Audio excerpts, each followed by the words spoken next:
Posso garantir-vos que não quero acordar e ser o presidente da China, onde 1,4 mil milhões de pessoas esperam por melhorias nas suas vidas. É um desafio muito grande. Satisfazer o desejo das pessoas em ter uma vida melhor é o nosso objetivo. Desde a reforma e abertura da China em 1978, o governo chinês já ajudou cerca de 600 milhões de pessoas a saírem da pobreza. Ainda existem 40 milhões de pessoas que vivem na pobreza. No entanto, essa população vive em pobreza extrema. Um problema bem mais difícil de resolver. A estratégia de Xi Jinping, centrada nas pessoas, é realmente única. Trata-se de envolver as emoções das pessoas e ir além da ideia do partido focada no crescimento do PIB. O sonho chinês é um conceito político ímpar que ele criou. O sonho chinês tem dois sentidos. Um é o sonho chinês nacional e o outro é o sonho chinês de cada indivíduo. O partido e o governo ajudarão todos. Chamo-me Danny Forster, sou designer e cineasta. Tenho tido oportunidades incríveis de viajar por toda a China e, para mim, este é um momento fascinante para conhecer melhor Xi Jinping. Sou o Dr. Jordan Nguyen. Como engenheiro, especialista técnico e empreendedor, quero saber como a China está a usar a inovação tecnológica para resolver parte dos desafios que enfrenta. Sou Mariana Ohota, sou antropóloga. Há uma expressão muito associada às políticas do presidente Xi. Essa expressão é centradas no povo. Gostava de saber o que isso realmente significa. Neste episódio, exploramos o impacto do foco singular de Xi Jinping em capacitar o povo. Desde que trabalho tenho comida. Não apenas como um todo, mas também como indivíduos, com desafios e sonhos únicos, numa China em permanente mudança.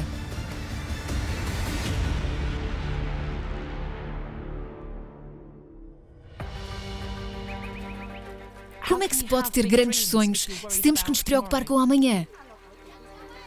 Poderá qualquer pessoa participar no sonho chinês?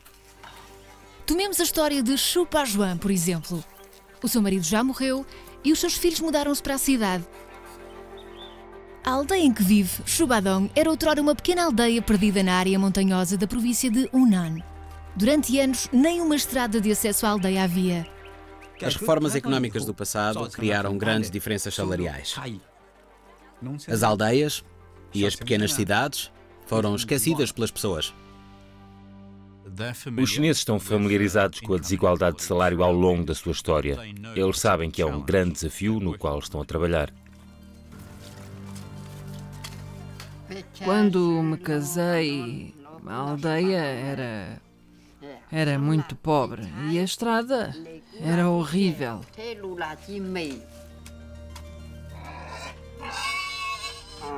Quando me mudei para aqui, todas as pessoas eram agricultoras, mas o seu salário era muito baixo. A vida nesse tempo era muito dura. A vida de Xu Pajuan mudou quando a aldeia de Xibadong foi selecionada em 2013 para fazer parte de um teste piloto de uma nova iniciativa, Programa de Precisão de Redução da Pobreza. A ideia é simples: identificar as famílias mais pobres das aldeias mais pobres na China e ajudá-las a sair da pobreza por elas próprias. Na verdade, eu gosto muito de sair para passear, mas tenho de tratar dos meus porcos, não posso sair a qualquer hora. O Programa de Precisão de Redução da Pobreza não passa apenas por dar benefícios, mas sim levar os aldeões pobres a agarrar oportunidades, serem ambiciosos, seguir sonhos. É por isso que Dona Xi e os vizinhos investiram uma boa parte das verbas do programa, bem como depósitos pessoais, numa plantação de 65 hectares de kiwis. Faltam menos de 3 meses para a primeira colheita e a Dona Xi veio visitar a plantação onde investiu o seu dinheiro. O gestor da plantação, Sr. Lu, conduziu a visita. Dona Xu pergunta frontalmente: Quanto podemos ganhar? Cerca de 1000 yuans este ano. E depois da colheita talvez possa aumentar para 5000 yuans. Sim. Quando chegar a casa vou dizer a todos que a plantação em que investimos está a crescer bem. Vou dizer-lhes para ficarem descansados. pois podemos ganhar muito dinheiro. O maior problema que a nossa equipa para a redução da pobreza enfrenta é, de facto, como encorajar as pessoas pobres a serem ambiciosas. São eles que têm de querer sair da pobreza. Quando fiquei órfão, comecei a beber. Estava sempre bêbado. Todos os dias passava o tempo a dormir no meio da estrada. Estou a tentar criar mais espaços para que as pessoas se tornem economicamente mais independentes e auto-orientadas. Dedico-me à apicultura há 4 anos. O meu mel é biológico. Um elemento da equipa para a redução da pobreza encontrou um professor para me ajudar. Fiz um curso de 2 semanas. Na China, cada família pobre tem um dossiê, uma pasta e alguém responsável por ela. Até os altos funcionários do partido da província são designados para as zonas e responsáveis por 150 a 200 famílias pobres. No ano passado ganhei com a venda do mel 2 ou 3 mil yuanes. Este ano penso que vou conseguir ganhar mais. Cada família tem um plano e é essa a forma do seu rendimento ficar acima do limiar da pobreza. Mas a política de precisão de redução da pobreza não está apenas focada no aumento do rendimento dos pobres. A equipa para a redução da pobreza ajuda pessoas como eu, que querem encontrar uma esposa. A minha vida é muito melhor agora.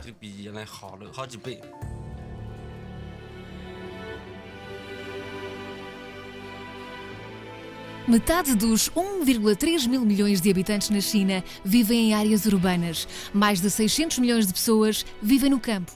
E para ajudá-los a obter melhores oportunidades, é indispensável fornecer-lhes novas infraestruturas. A construção de estradas na outrora remota aldeia do Shubadong oferece aos seus habitantes uma nova maneira de ganharem a vida. Antigamente, eram poucos os que encontravam o caminho para Shubadong.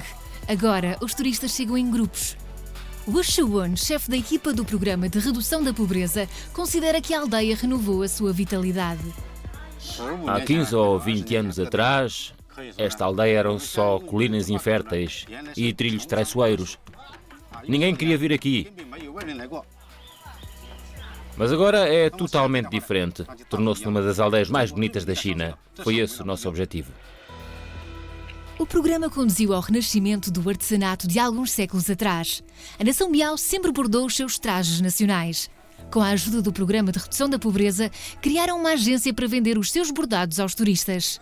É como quando a maré sobe, os barcos sobem também. Este é o Plano Geral do Desenvolvimento Económico e faz sentido. Mas o presidente Xi levou o desenvolvimento económico para um novo nível, dizendo sim, agora fizemos isto. Mas ainda há algumas pessoas que, devido à localização geográfica numa área de montanha ou por estarem doentes, não vão beneficiar desse desenvolvimento. Neste caso, temos que adotar uma abordagem precisa.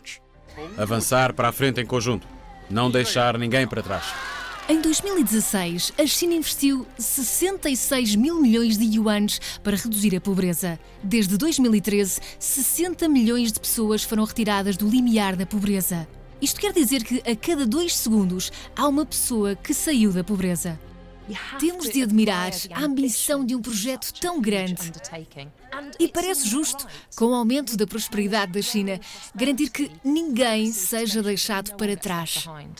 O que é mais impressionante, para dar o devido respeito ao governo chinês, é que os 80 a 100 milhões de pessoas pobres não estão a ser ignorados pela visão política do governo chinês, mas são sim um núcleo importante do pensamento do governo.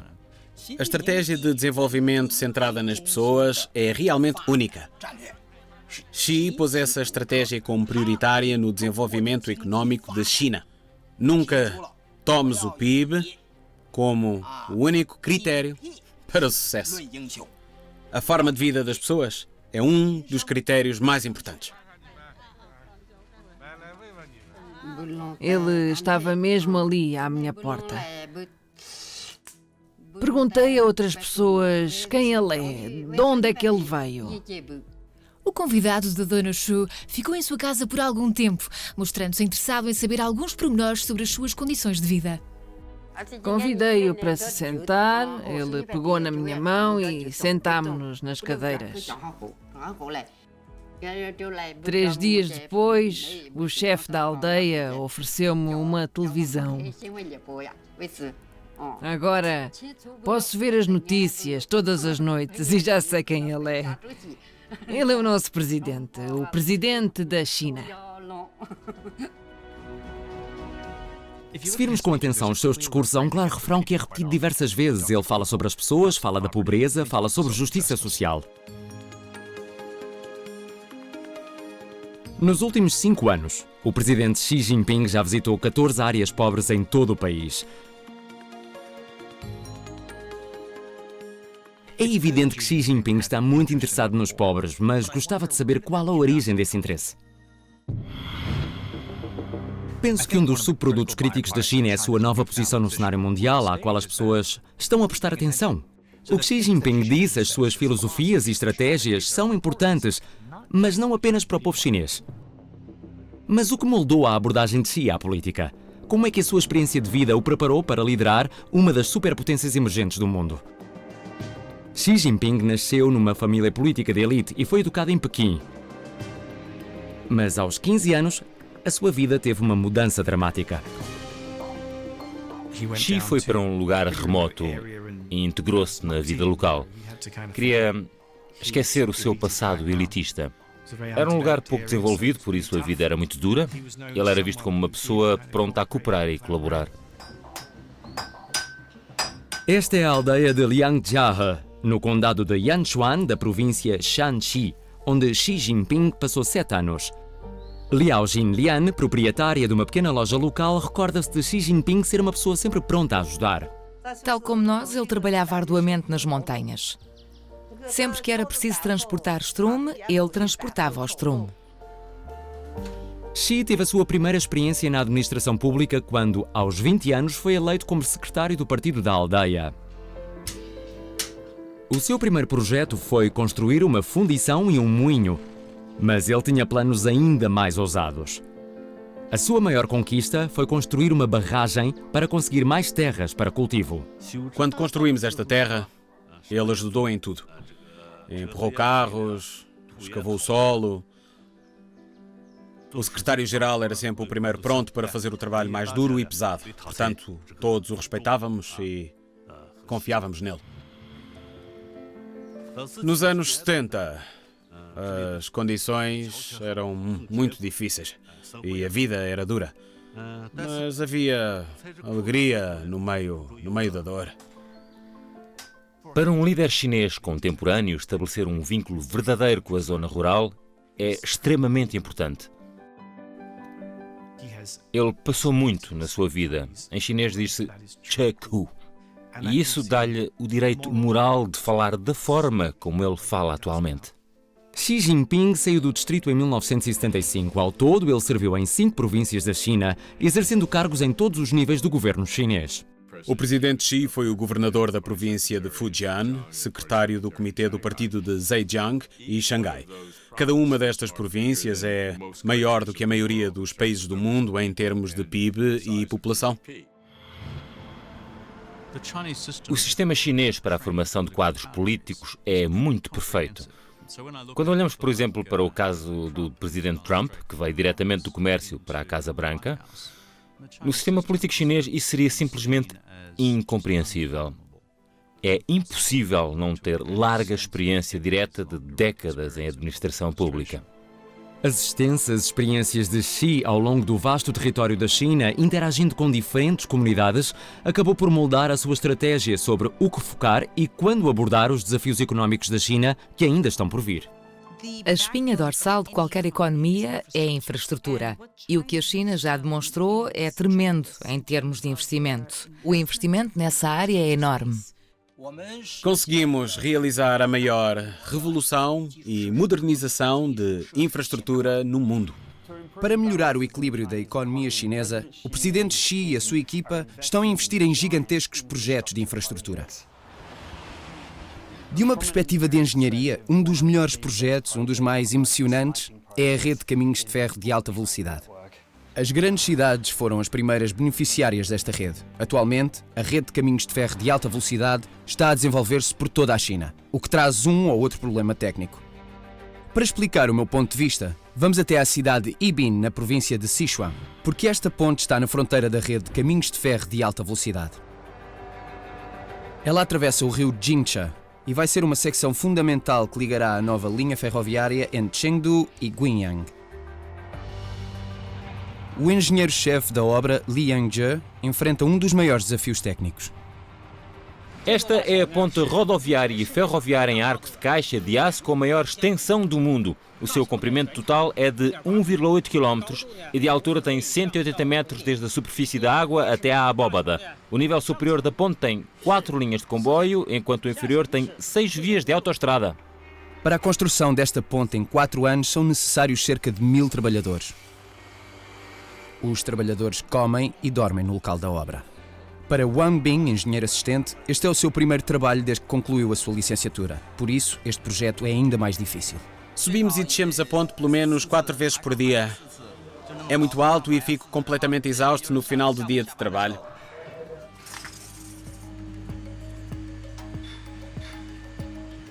Hoje, 2 novas secções do arco estão a ser levantadas sobre o rio.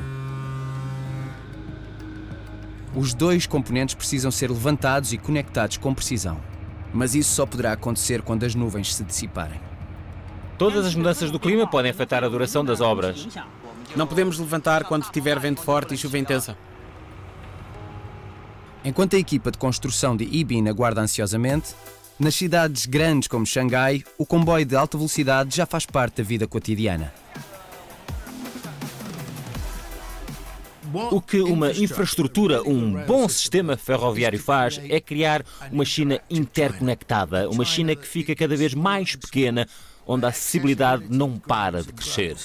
Yanqing, Hentai e Wangjing já apanharam vezes sem conta o comboio de alta velocidade para ir para o trabalho. Hoje a viagem é de lazer. Eles vão para Wishan para visitar uma amiga de longa data e o seu bebê que acabou de nascer. Antes de existir o comboio de alta velocidade, os 700 km de viagem até às montanhas e rios do Wishan demorariam mais de 12 horas. Agora, se apanharmos o comboio de alta velocidade, são 3 horas de viagem. Conseguimos ir e voltar num fim de semana. A transformação económica da China é muito importante para o desenvolvimento do país, em direção ao objetivo traçado para 2020, uma sociedade moderadamente próspera. A transformação da economia é imperativa e a inovação é o fator-chave para alcançar essa transformação.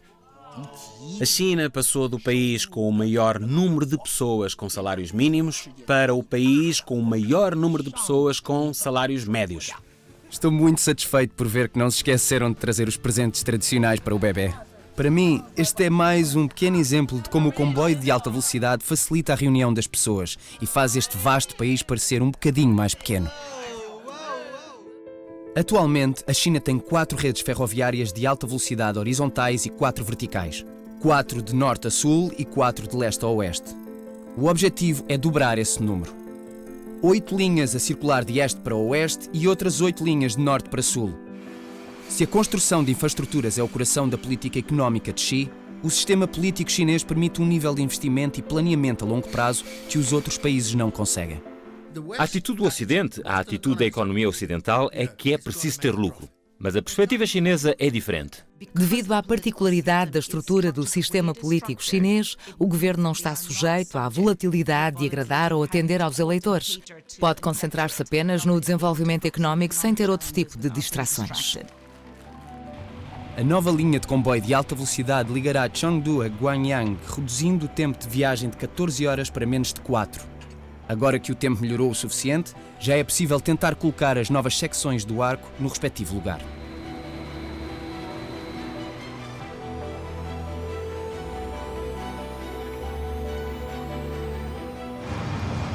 Estamos a usar um guindaste para levantar e unir as secções do arco.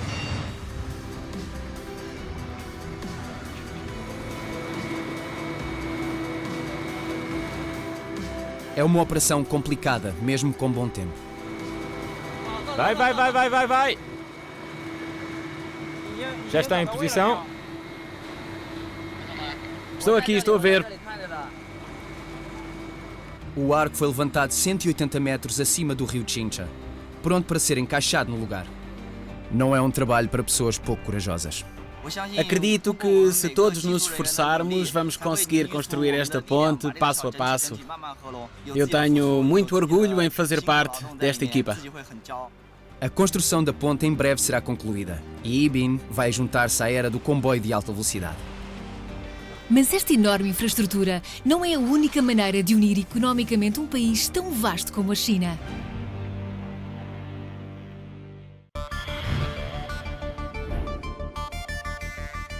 A diferença entre as zonas urbanas e o meio rural, entre a próspera costa leste e o resto da China, é enorme. E essa é uma preocupação constante do presidente Xi e do governo chinês. É fácil para as pessoas esquecerem-se do quão vasta é a China, de quão remotas são as comunidades rurais. Luan gera uma loja na aldeia. Ela sabe que as estradas e as linhas férreas não são a única maneira de conectar as pessoas. A tecnologia tem tido uma transformação notável na China. Não falo apenas de carros e comboios, mas de comunicações interhumanas. Isto é o exemplo de uma situação em que se ganha dos dois lados. Quebra as antigas barreiras dos mercados regionais e junta-os no mercado nacional. Esta é uma ideia muito interessante, que pode ajudar a diminuir a separação entre as áreas urbanas e rurais. Numa pequena aldeia chamada Xiabu, no leste da China, vivem cerca de 2.000 pessoas. Existe um pequeno mercado local, sempre cheio de vendedores e compradores. No entanto, recentemente, a maneira como compram e vendem tem vindo a mudar. E tudo graças à Dona Lou, que gera uma loja na aldeia há mais de 20 anos. Dona Lou começou a investir no e-commerce e está a influenciar toda a aldeia. A primeira coisa que faço todas as manhãs é abrir a porta da loja. A segunda é ligar a minha loja virtual no meu telefone. A loja é agora uma plataforma de comércio eletrónico que se conecta com todo o mundo e com a capacidade de resposta em tempo real. Graças à China Post e ao seu site YouLaGo, os clientes da Dona Lou podem comprar quase tudo a partir de qualquer lugar. Eu comprei umas meias e uma chaleira.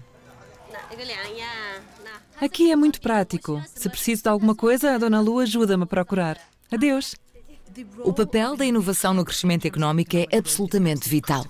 Em geral, os chineses têm económica e comercialmente muitas facilidades, o que os encoraja realmente a serem empreendedores. Fora da aldeia Xiabu, o Sr. Lu Shuaishan está a fazer o chá oolong da maneira como sempre o fez. Não se podem arrancar folhas velhas ao colher o chá e a colheita só pode ser feita manualmente. Apenas podemos colher a ponta das folhas frescas e um pouco do caule. A forma do chá crescer e ser colhido talvez não tenha mudado, mas a próxima etapa vai ser diferente. Depois de embalar o chá, o Sr. Shuaishan dirige-se à loja da Dona Lu, onde os clientes dela podem não só comprar, mas também vender. No ano passado, tive algumas folhas de chá de sobra. A Dona Lu ajudou-me a vendê-las online, o que fez aumentar as minhas vendas. Antigamente, só conseguia vender a amigos ou familiares, mas agora tenho a minha própria loja online.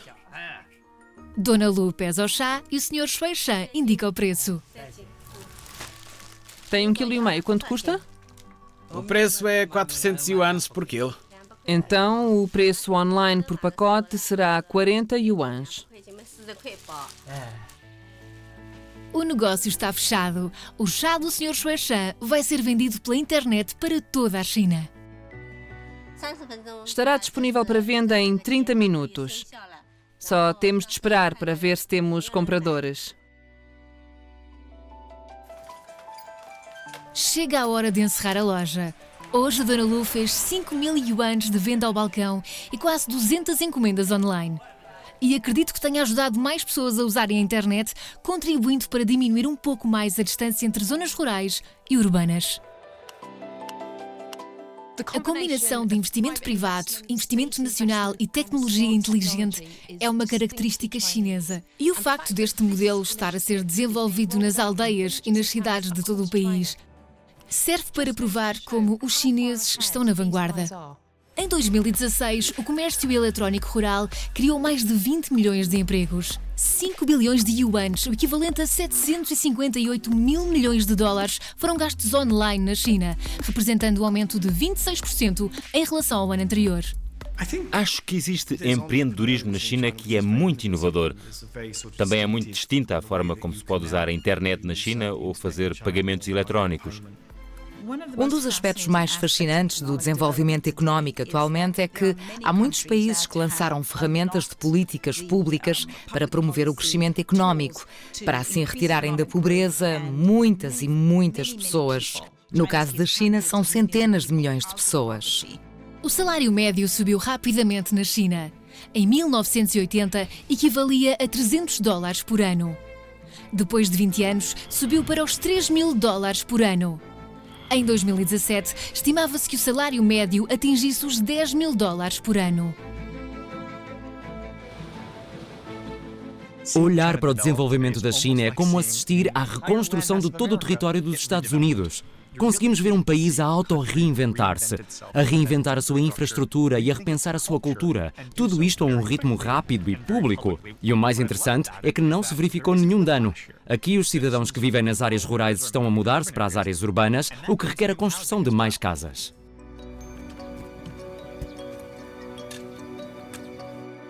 Vem cá, tira as ervas daninhas daqui. Vem já. Yuha e Zaixin têm que ir ao seu terreno pelo menos 2 vezes por dia. Nós plantamos milho, melancia, amendoins, legumes verdes, berinjela e pimenta. Desde que trabalho, consigo ter comida. O casal viveu na província de Zhejiang toda a sua vida. Mas há 9 meses moveu-se para um dos condomínios mais falados de toda a China. O governo chinês é conhecido por estabelecer um plano e executá-lo até ao fim. Como é que eles fizeram isso? Acho que uma das razões é que, quando estamos em fase de crescimento durante tanto tempo, vamos nos habituando à mudança. Sabemos o que é a mudança. Antigamente esta aldeia era suja e desorganizada, agora é muito mais limpa. Este projeto de 46 casas na aldeia de Dongjuguan foi muito falado a nível nacional. Este projeto não só tem um ótimo aspecto, como liga a comunidade chinesa existente. Além disso, quem lá vive tem poder de compra para ali viver. Mudámos-nos para aqui na altura do Ano Novo Chinês. Esta casa é muito mais arrumada e limpa que a velha. A minha casa antiga tinha muitas moscas e mosquitos. Quando a nossa família nos vem visitar, diz que temos muita sorte em ter uma casa tão boa como esta. De facto, nós os chineses insistimos que ter uma boa casa dá-nos estabilidade e paz. Tudo isso faz parte da nossa cultura e tradição. O povo chinês está habituado a poupar e fica preocupado se não tiver poupanças. Talvez porque tem receio de no futuro não ter dinheiro para pagar os cuidados médicos. Um pouco por todo o país, as pessoas começam a sentir-se financeiramente mais estáveis. Mas a China enfrenta um maior problema: como dar mais apoio às crianças e aos idosos.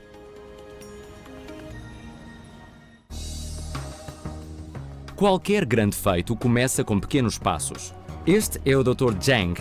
Ele é um dos participantes de uma iniciativa nacional de cuidados de saúde lançada recentemente. Como americano, no meu país, atualmente a discussão sobre os cuidados de saúde é um assunto muito importante. A forma como um governo escolhe tratar as pessoas doentes é uma questão crucial. Tomando o caso da China, a sua população é 4 vezes maior do que a norte-americana, então a forma como este processo médico é delineado terá grandes impactos no povo chinês.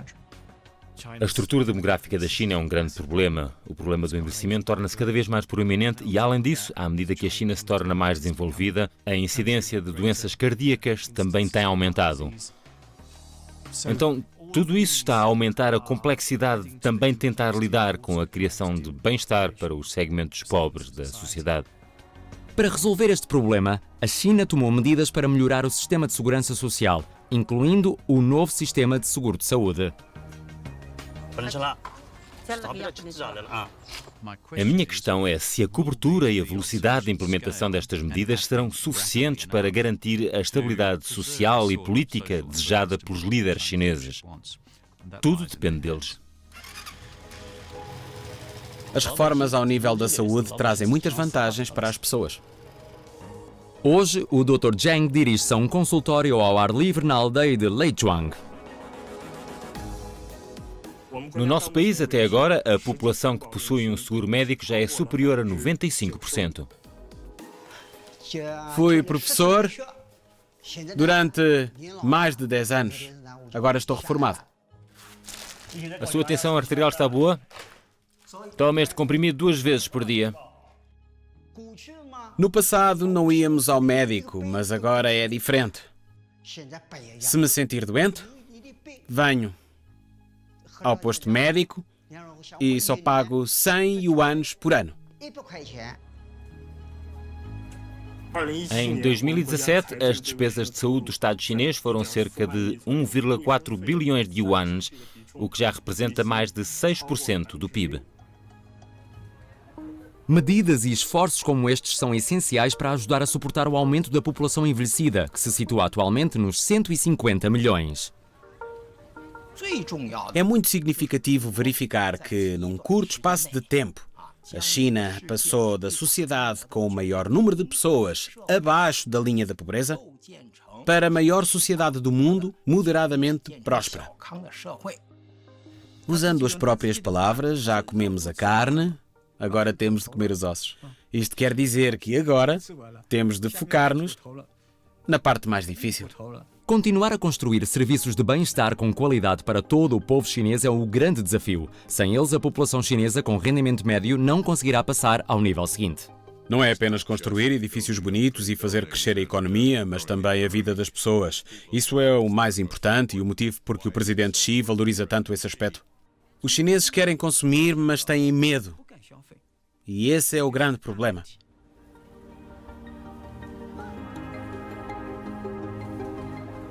Portanto, acho que é um bom momento para estabelecer medidas sociais que ajudarão a alcançar o desenvolvimento sustentável. Acho que devemos pensar mais e criticar menos, e pensar por um momento quão difícil deve ser ter de avaliar todos os prós e contras. Deve investir-se em infraestruturas, em cuidados de saúde, que província precisa de investimento urgente, será que é necessário investir mais na educação? Na área montanhosa da remota parte oeste da província de Sichuan, fica o condado de Gansu. Já estive em muitos países em desenvolvimento por todo o mundo e uma coisa que me impressiona novamente é quão importante é a educação para retirar as pessoas da pobreza, para retirar cada indivíduo, para retirar famílias, para retirar uma sociedade. Este é o Colégio Interno de Gala, uma escola que é a casa de quase 1.200 estudantes de aldeias e quintas remotas do condado de Gansu. Aqui os estudantes aprendem chinês e tibetano. As crianças podem desfrutar de 15 anos de educação gratuita, mais 6 anos do que noutra escola na China. Para alunos como Yamai Chansu, estudar aqui abriu-lhe um mundo de possibilidades. Ela não precisa de pagar propinas, nem acomodação. Yamai Chansu sabe que esta é uma oportunidade que poderá mudar para sempre a sua vida, a oportunidade que está determinada em agarrar. Estou muito contente por poder vir à escola. Eu quero estudar muito, ser uma pessoa útil. Gostava muito de ser médica.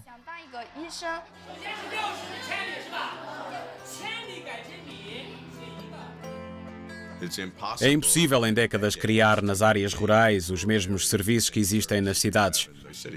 Mas, se ouvir os meus filhos a terem as mesmas oportunidades de educação ou parecidas com as crianças de grandes cidades como Pequim e Xangai, então sinto-me melhor. Desde 2013, a China investiu 415 mil milhões de dólares em educação, oferecendo a cada criança um mínimo de 9 anos de estudo. 1.300.000 professores foram recrutados e 12 mil novas escolas foram construídas. É necessário dar a oportunidade às pessoas de aplicar os novos conhecimentos e habilidades que aprenderam para desenvolver os negócios e melhorar a agricultura. Dar a oportunidade para ampliar os seus horizontes. O que é o sonho chinês? Penso que a realização do grande rejuvenescimento da nação chinesa será o sonho chinês da nossa nação do tempo moderno. Cada pessoa tem o seu sonho, mas o sonho chinês é dividido em 2 partes. O país não pode realizar o seu sonho enquanto nação, a não ser que cada pessoa possa realizar o seu próprio sonho. Todos devem ter essa oportunidade. No condado de Shizhou, na zona remota do sudoeste da China, o futebol deu forças à jovem He Xinyi para não ter medo de sonhar alto. Já jogo na equipa da escola há 6 meses. Jogo tanto na posição de avançada como na de lateral. Os chineses adoram futebol, mas não é uma questão de financiar grandes clubes ou contratar jogadores estrangeiros. O futebol também está a mudar a vida de muitas meninas na China rural. Está a levá-las para as grandes cidades e a mostrar-lhes um futuro totalmente novo. Por que gostas de jogar futebol? Depois das aulas terminarem, via as outras crianças a jogarem e achava giro. Alguns jogadores e jogadoras foram selecionados para ir para as escolas da cidade de Chongqing. Também quero jogar futebol e ir para Chongqing. O futebol ajuda a promover a confiança nas crianças. Queremos usar o desporto para ajudá-las a alcançar os seus sonhos e terem assim uma melhor educação em melhores escolas. Com o apoio adequado e muito trabalho, He Xinyi está motivada, como muitas outras crianças, pela possibilidade de conseguir melhor treino na cidade. Enquanto isso, em Chongqing, Li Chongzhou seguiu o seu sonho sem hesitar e agora não volta atrás. Quando cheguei aqui, não me conseguia habituar à vida na cidade. Chorava todos os dias. Mas agora sou capaz de estudar numa boa escola. Conseguir entrar numa boa escola baseado no meu próprio esforço é a melhor maneira de ir mais além. O meu sonho é ser treinadora de futebol. Assim poderei partilhar todas as minhas experiências com a próxima geração. Chongguomang, de um lado da nossa mente pensamos para fora, ou seja, o sonho chinês. Wodemang, o meu sonho. Então, o que os líderes chineses esperam conseguir dizer é que qualquer pessoa pode sonhar em grande quanto ao que aspira fazer na sua vida ou em relação ao que quer ser como pessoa, mas não se pode esquecer que existe o grande sonho do país. Onde quer que se vá, a expressão "o sonho chinês" continua a ser repetida. 1.000 milhões de pessoas todas diferentes, 1.000 milhões de histórias de vida diferentes. Dong Yang é uma artista talentosa com reputação internacional que toca um instrumento antigo chinês chamado sheng. Ela está a fazer uma tour por diversas escolas de Pequim, apresentando música tradicional à próxima geração. Este caractere chinês pode parecer uma cerca, mas podem imaginar isto como terra e assim com plantas a crescer à sua volta. O objetivo de uma aula como esta é não só ensinar às crianças o instrumento musical, mas também deixá-los experienciar a música tradicional, porque só quando as crianças gostam é que vão querer aprender. E só assim a nossa cultura pode passar para as próximas gerações. Wachi, de 11 anos, esteve sempre muito atenta. Mais tarde, quando à noite chega à casa, o pai pergunta-lhe sobre a visita de Dong Yang à escola. Foi o Sheng que a professora vos mostrou? Sim. E tu, gostaste? Gostei do som, especialmente quando a professora tocou a música Phoenix with Spreading Wings. Wachi e o pai costumam ir regularmente ao Teatro Nacional ouvir os concertos de fim de semana.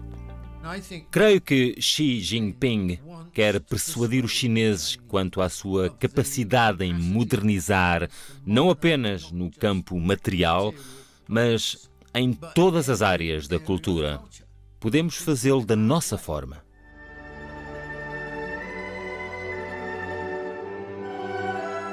Estes concertos ao domingo de manhã são bastante frequentes. Os bilhetes são subsidiados para encorajar as pessoas a virem. Pessoas que provavelmente de outra forma não teriam capacidade de comprar o bilhete.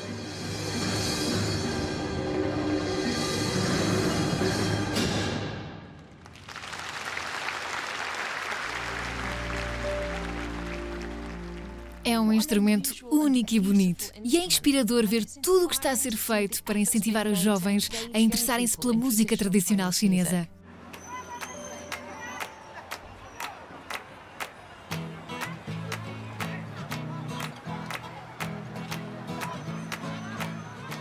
É interessante ver uma espécie de abertura e, francamente, até de entusiasmo em aceitar este nível de mudança de paradigma em relação à sua cultura, política e economia. Tomemos o exemplo de Wang Chusheng, que tem 52 anos, e para ele, os parques de Pequim são simplesmente uma oportunidade para se expressar com os amigos.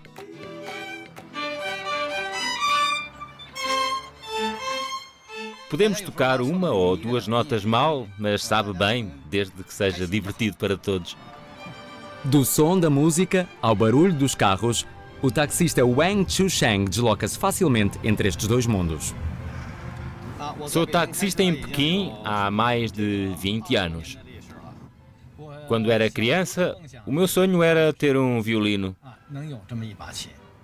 Com o desenvolvimento económico, o que sonhei no passado, agora já posso alcançá-lo. Cada um destes sonhos, não importa o quão pessoais, fazem parte do caminho para o rejuvenescimento da China.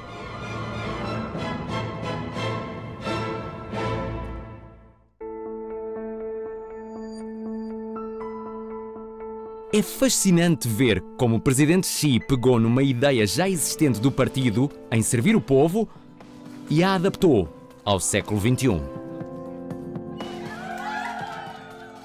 Isto não é um slogan político geral, mas sim faz parte de um plano de ação.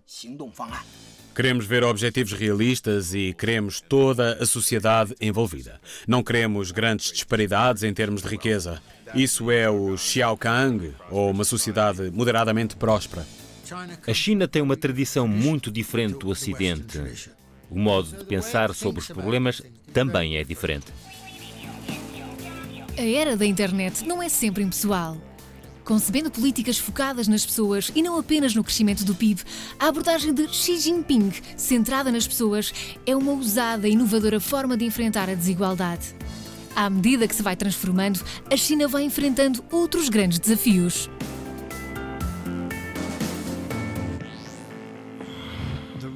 O foco real é criar uma mensagem emotiva mais apelativa. E essa mensagem é criar um ambiente de qualidade. Ser dono do seu próprio espaço, acreditar que amanhã será sempre melhor do que hoje. Tudo o que foi prometido parece que está agora finalmente a cumprir-se. Através de pequenos, mas firmes passos, um novo vigor tomou conta da China hoje em dia.